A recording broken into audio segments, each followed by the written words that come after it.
This is Radar from the Table coming at you with another edition of Movie Observation number 207. Different day, usually Saturday, remember? So they're getting many chances to watch movies in the last few days that lead into the weekend. So first things first movie I watched was Sanctuary with Margaret Qualley and Christopher Abbott. They're both actors and actress, an actor and actress that I've seen before. You know, you recognize their face, but you don't know their name. And it was about like a 90-something minute movie. And it was about her being some sort of dominatrix where he gets a kick out of that. But there's no touching. And he's about to inherit a bunch of money from a rich father. And he doesn't sure if people want to know about this. And she is blackmailed. And the whole movie is them, if she blackmails him, what does that blackmail look like? What is his life going to look like? What is she going to do? And it's just really bad and horrible. And then it's like, oh, I'm in love with you, blah, blah, blah, blah.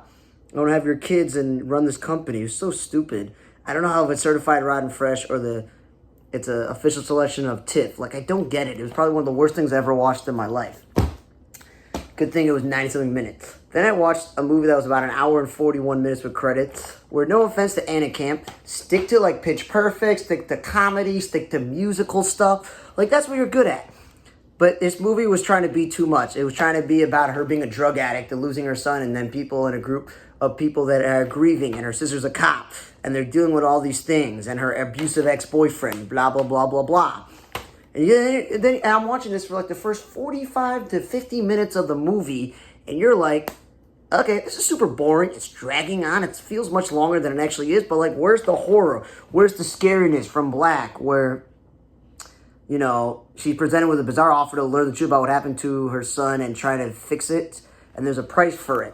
That's like the description it says on the back. So it's not even until the first hour where there's really any sort of, one of the guys in the group is trying to groom her for this devil, and you got to do this procedure, and it's coming to haunt and kill them. I don't know. It was just stupid. Then I watched Elevator Game, and at least, you know what? It was not that stupid or that horrible. Like, it was an interesting enough premise that it's like a nice something in a movie. It's a bunch of kid actors that I've never seen before, where some girl does this elevator challenge because there's like a YouTube channel of these high schoolers that became very famous from doing it, doing these weird, you know, videos, horror stuff, and they mentioned it before, but of course the girl who did it isn't a part of the group, but she does it and she disappears and everyone thinks she ran away or died. So this guy is trying to find answers about his sister, so he joins the web series to help them out to see what happened to his sister. And it's very simple. I'm not giving it away. But the Elevator Game was simple. You go to like an abandoned office building. There's a specific one that they chose, whatever. And you click and you go to different levels. And then when you get to one level, it opens up and this elevator goes supposed to come. You're not supposed to open up your eyes. Open up your eyes. Bad things happen. And then you go all the way to the top or whatever. And then when you you go back down, it goes up. So it was very interesting, like the rules of the game. And there's like a YouTube group of friends who were doing it, and it's all the consequences of them actually recreating the game and dealing with what happens when you don't follow the rules. So I was like, you know what? It's a lot better than the last two movies that I watched. It wasn't great, but it was okay, and it kind of makes fun of the people that like have to do everything based on a social media TikTok challenge. And then I watched another horror film that's certified rotten fresh, and they call it a hands-down horror classic from Entertainment Weekly. Yeah, this was a very confusing, all over the place horror film that 97 minutes. It takes place in England. It's literally, as I said, it's called Talk to Me. There's a hand that you have to like hold on to it, and they strap you into a chair. You got to say something. You say, talk to me. And like demons possess you and weird stuff happens, and it's like, it's a game they play at parties, and it turns out to be bad because this girl lets her best friend's brother play it, and it inhabits him, and he gets into real danger, and she's spent the whole movie trying to fix it because she's still grieving from her mother's law. And she stays a lot at her friend's house. And then her friend has a boyfriend. Blah, blah, blah, blah, blah. And it's just weird. And then there's like other people that play the game apparently. And the hand has been brought down. And she does everything in her power to get the child back because he's like possessed by an evil spirit or demon. Even trying to kill herself. And then it ends abruptly with her transporting somewhere else. So again, I don't know how this is a horror classic. It was really stupid. And then I watched The Blind.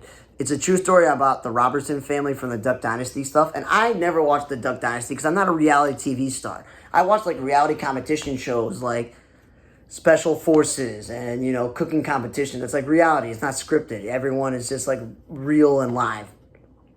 So I didn't know much about him. But it was an interesting story about his whole entire life, his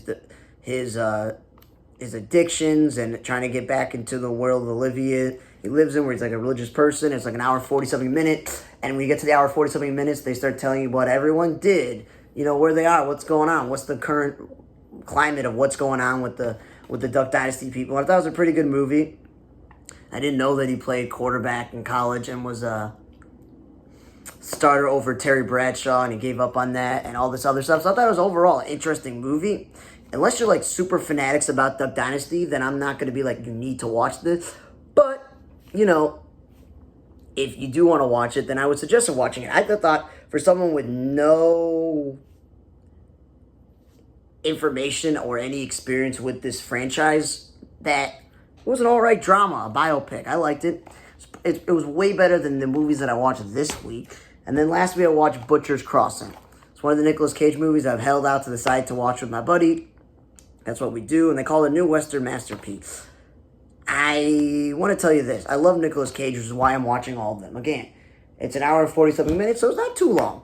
He's done a few Westerns now, so you can put that under his belt, and he's done a lot of things off his checklist. But he plays some, weirdo who's like a buffalo hunter, and he has this weird, majestic place that he says we should go to get all the buffalo, and he has to get a group of people. But it's more about this young person who left Harvard to come out here for a venture and want to do it and getting the buffalo pelt, and they got to survive the elements and each other. So overall, I'm not going to give her all the way the plot of the movie, but there wasn't really a great plot. The movie didn't really end very well, no offense. It was just like, okay, it's over.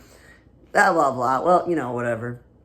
But overall, apparently, like, when the movie was over, it talked about how, like, the buffalo are native to Native Americans and how they used them and how they went from being so many to almost going extinct. And there was all this information on the screen about the attempts to, like, repopularize the civilization of buffaloes, put them back where they belong. So there's some nice information about this, because this is not based on a true story, but it's based on information of things that happened before. And apparently Butcher's Crossing is based off a book. So at least there's a source material to this movie.